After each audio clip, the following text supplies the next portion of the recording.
Good morning everybody. Myself Gujarat Agrawal. आज के video में मैं आपके सामने एक नया बिंदु लेकर हाजिर हुआ हूँ। आशा है आप सभी मेरे इस वीडियो को ध्यान से देखेंगे। देखिए, वीडियो को प्रारंभ करने से पहले मैं अभी आपसे रिक्वेस्ट करता हूँ कि कई विद्यार्थियों ने मेरे चैनल को सब्सक्राइब नहीं किया है, इसलिए सबसे पहले मेरे वीडियो चैनल को सब्सक्राइब करें।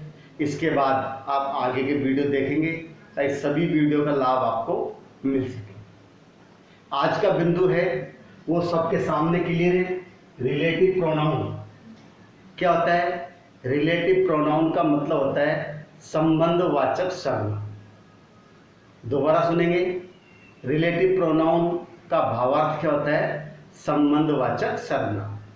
पिछले वीडियोज में मैंने जब पार्ट्स ऑफ स्पीच पढ़ाया था उस समय मैंने आपको प्रोनाउन के बारे में और उसके प्रकारों के बारे में बताया था कि प्रोनाउन के प्रकार कितने होते हैं। उसमें जो अंतिम प्रकार था वह हमारा था रिलेटिव प्रोनाउन। देखिए, ये रिलेटिव प्रोनाउन क्या काम आता है, किसे कहते हैं, इसको हम देखेंगे। रिलेटिव प्रोनाउन इट मीन्स संबंधवाचक सर्वनाम। ये होता है हमारा संबंधवाचक सर्वनाम। तो ये वे प्रोनाउन होते हैं जो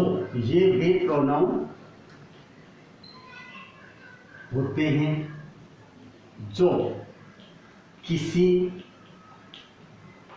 व्यक्ति अथवा वस्तु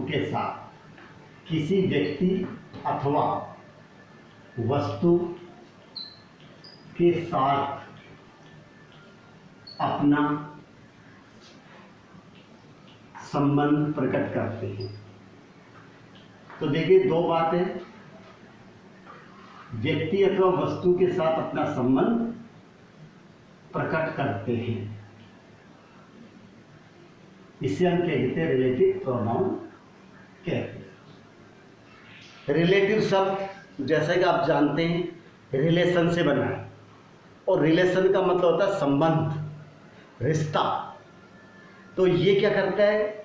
ऐसे शब्द होते हैं जो दो व्यक्तियों अथवा वस्तुओं के मध्य अपना संबंध स्थापित करते हैं और एक प्रोनाउन के रूप में नाउन के स्थान पर यूज किए जाते हैं। प्रोनाउन की परिभाषा क्लियर है कि जो शब्द नाउन के स्थान पर यूज किया जाता है वह प्रोनाउन होता है, और ऐसे प्रोनाउन जो व्यक्ति अथवा वस्तु के साथ अपना संबंध प्रकट करते हैं वो हमारे रिलेटिव प्रोनाउन कहलाते हैं। क्लियर हो गया? अब हम इसके एग्जांपल रिलेटिव प्रोनाउंस निम्न हैं। रिलेटिव प्रोनाउन निम्न हैं। देखिए कौन कौन से? हु, whom,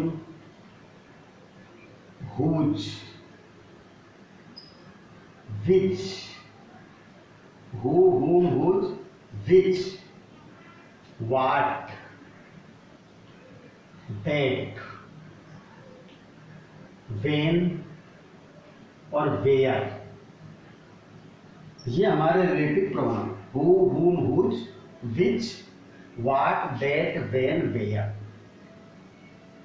अब आप सोच रहे होंगे ये तो पहले भी आए थे। इंटेरोगेटिव प्रोनाउन जब हमने पढ़ा था उसमें भी यही शब्द आए थे, और रिलेटिव प्रोनाउन में भी आपके यही शब्द आए। लेकिन देखो, एक्चुअल में रिलेटिव प्रोनाउन और इंटेरोगेटिव प्रोनाउन बहुत बड़ा अंतर होता है। इंटेरोगेटिव प्रोनाउन प्रश्न पूछने काम आते हैं और रिलेटिव प्रोनाउन संबंध स्थापित करने के काम आते हैं। दूसरा अंतर, इंटेरोगेटिव प्रोनाउन जो होता है वो वाक्य के प्रारंभ में यूज किया जाता है और रिलेटिव प्रोनाउन वाक्य के मध्य में आता है। इसलिए बहुत बड़ा अंतर है। अर्थ की दृष्टि से देखेंगे तो देखेंगे क्या होता है हु। हु यानी होता है जो, whom जिसे, whose मीन्स होता है जिसका। तो हु, whom, whose सबसे पहले जो, जिसे और जिसका। विच जो दे रखा है इसका अर्थ होता है जो और या जिसे, दोनों अर्थ देता है, जो या जिसे।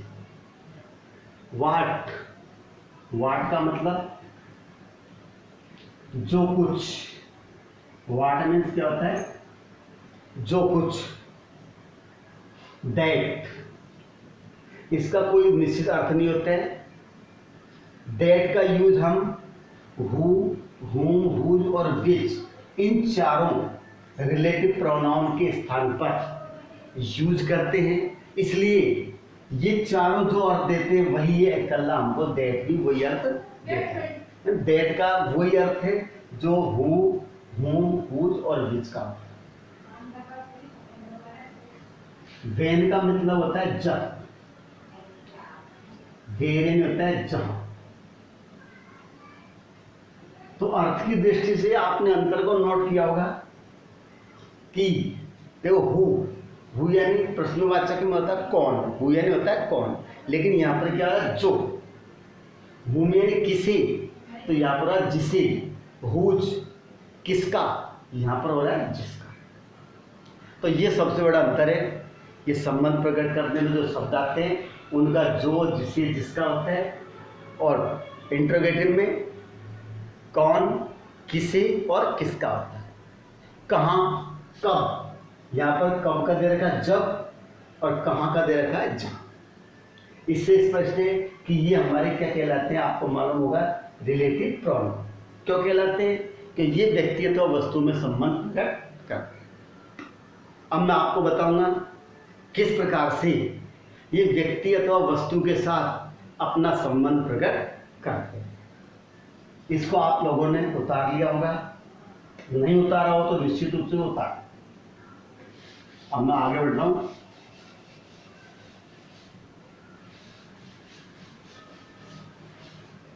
देखिए,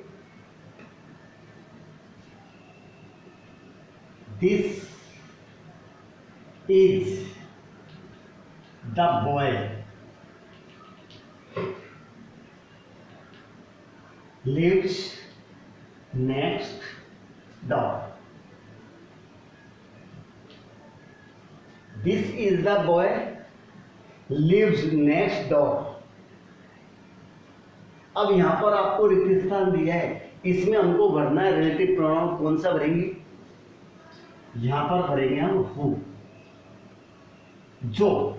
this is the boy who lives next door. यहां पर हु शब्द का यूज किस लिए किया गया है, बॉय के लिए।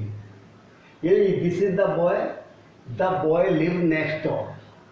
अब द बॉय के स्थान पर हमने क्या लगा दिया, जैसे इट इज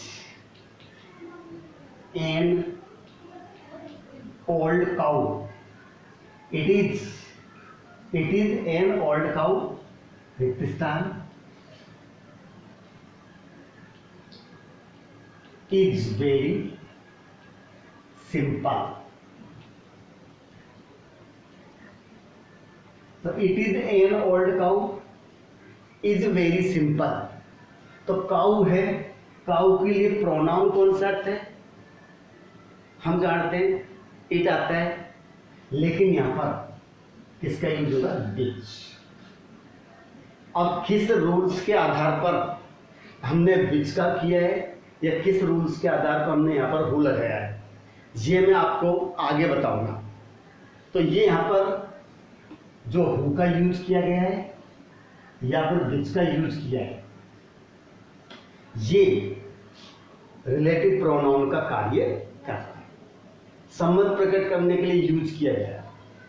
तो हम देखेंगे कि रिलेटिव प्रोनाउन क्या होता है, कौन कौन से इसमें प्रोनाउन शामिल है और किस प्रकार से अपना संबंध प्रकट करते हैं। नेक्स्ट आगे बढ़ते हैं। देखिए, रिलेटिव प्रोनाउन का यूज, रिलेटिव प्रोनाउन का यूज हम एंटीसीडेंट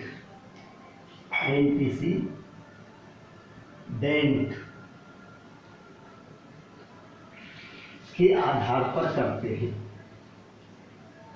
एंटीसीडेंट के आधार पर करते हैं। फर्स्ट जो मोस्ट इम्पोर्टेंट जो बात मैंने बताई है वो यही है कि रिलेटिव प्रोनाउन का जो यूज किया जाता है वो एंटीसीडेंट के आधार पर यूज किया जाता है। अब सभी विद्यार्थी इस बात को सोच रहे होंगे कि आखिर में एंटीसीडेंट क्या होता है, ये तो हम जानते नहीं है। जब एंटीसीडेंट का पता नहीं है तो हम यूज कैसे करेंगे। तो सबसे पहले आपको क्लियर कर रहा हूँ एंटीसीडेंट क्या होता है। देखिए, एंटीसीडेंट इसका मतलब होता है पूर्ववर्ती संज्ञा। पूर्ववर्ती संज्ञा क्या अर्थ होता है बताइए। पूर्ववर्ती संज्ञा ये होता नाउन ही है। तो एंटीसीडेंट के आधार जो हमारा एंटीसीडेंट होगा उसके जस्ट बाद में जो हम रिलेटिव प्रोनाउन को यूज करेंगे वो हमारा इस पे डिपेंड करेगा। पूर्ववर्ती संज्ञा क्या होती है। रिलेटिव प्रोनाउन से पूर्व आने वाला नाउन, आने वाला नाउन।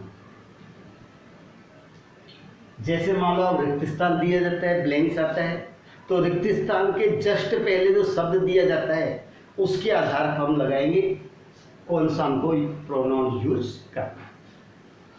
नेक्स्ट, रिलेटिव प्रोनाउन के रूप में देखो,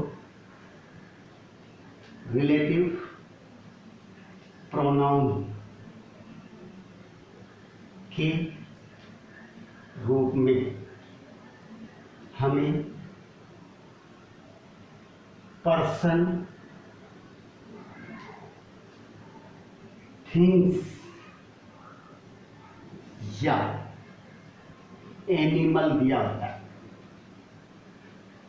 एनिमल दिया होता है, बस यही होते हैं और कुछ नहीं है। रिलेटिव प्रोनाउन के रूप में हमें पर्सन, थिंग्स या एनिमल दिया होता है। ये सारी बातें मैं ध्यान में रखनी है, तब जाकर रिलेटिव प्रोनाउन सही यूज कर पाएंगे। तो किसके आधार पर करते हैं, एंटीसीडेंट के आधार पर हम यूज करते हैं। और एंटीसीडेंट के रूप में क्या मिलता है हमें, पर्सन, थिंग्स और एनिमल्स। यहाँ देखो मैंने लिखा है रिलेटिव प्रोनाउन के रूप में, इसमें देखो सुधार करेंगे थोड़ा सा इस लाइन पर। रिलेटिव प्रोनाउन तो वो भरना होता है, लेकिन जो मैंने बताया था कि एंटीसीडेंट, तो हमको यहां पर लिखना है एंटीसीडेंट। एंटीसीडेंट के रूप में हमें पर्सन, थिंग्स या एनिमल्स दिया होता है। अब जैसा एंटीसीडेंट है उसके आधार पर हम यूज इसको करेंगे। ये सामान्य बातें हैं। अब देखिए इनके यूजेज के बारे में बताता हूँ, किस प्रकार से यूज करते हैं, फिर इनको डिटेल में मैं आपको समझाता हूँ। यहाँ पर हम हेडिंग डालेंगे यूजेज। देखिए अभी बताया था रिलेटिव प्रोनाउन का यूज एंटीसीडेंट के आधार पर निम्न प्रकार करते हैं। एंटीसीडेंट के आधार पर निम्न प्रकार करते हैं। निम्न प्रकार करते हैं। इससे क्या हमें थोड़ा सा आइडिया लग जाएगा। फिर प्रत्येक रिलेटिव प्रोनाउन के बारे में आपको डिटेल में समझा। 5 बातें ध्यान करनी। पहली, अगर हमारा एंटीसीडेंट पर्सन है, देखिए पर्सन मैंने बताया था, पर्सन, थिंग्स या एनिमल यही पाए जाते हैं। तो देखो यहाँ पर दे रखा है, अगर एंटीसीडेंट के रूप में पर्सन मिलता है, व्यक्ति, तब हम यूज करेंगे हु, whom, व हुज। बस ज्यादा सोचना नहीं। व्यक्ति स्थान में व्यक्ति मिलता है, boy, girl, man, women, person, कुछ भी आ सकता है। व्यक्ति से संबंधित नाउन आएगा तो हम व्यक्ति स्थान में लगाएंगे हु, whom और हुज। नेक्स्ट, दूसरी बात उनको ध्यान रखेंगे, अगर आपको थिंग्स एनिमल्स मिलता है, थिंग्स या एनिमल, तब हम थिंग्स एनिमल के लिए हम एक ही है और वो होता है विच। थिंग्स एनिमल के साथ कौन सा रिलेटिव प्रोनाउन का यूज किया जाएगा?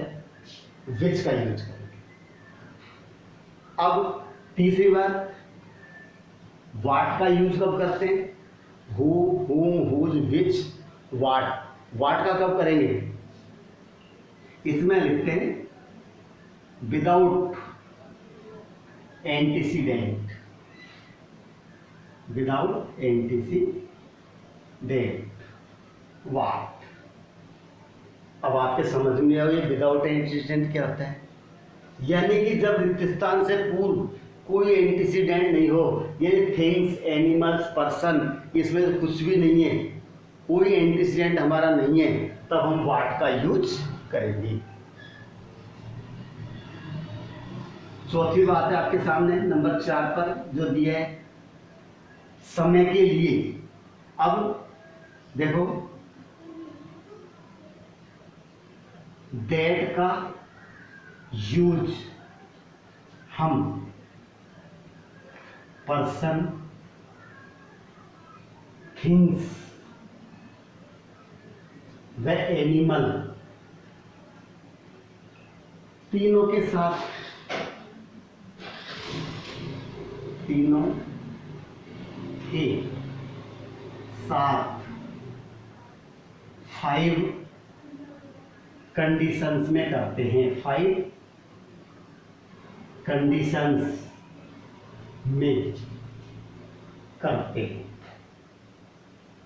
5 कंडीशंस में करते हैं, यानी तीनों के साथ होता है, लेकिन कुछ 5 शर्त होती है, उनके आया। 5वां बिंदु है आपका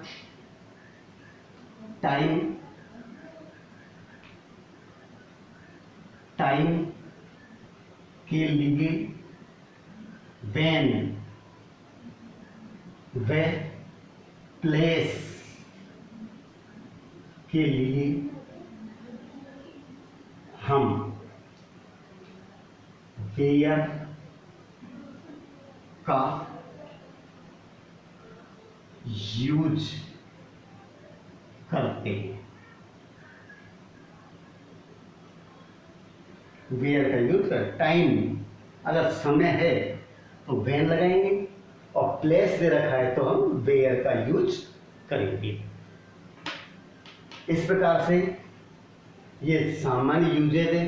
आशा है आपके 5 बिंदु समझ में होंगे। इन 5 बिंदुओं को नोटबुक में लिखो, समझने का प्रयास करो और उसको याद भी करें, ताकि तभी जाके आपका क्लियर होगा। अगले वीडियो में मैं आपके सामने इनके यूज लेकर फिर हाजिर होऊंगा। तब तक के लिए धन्यवाद।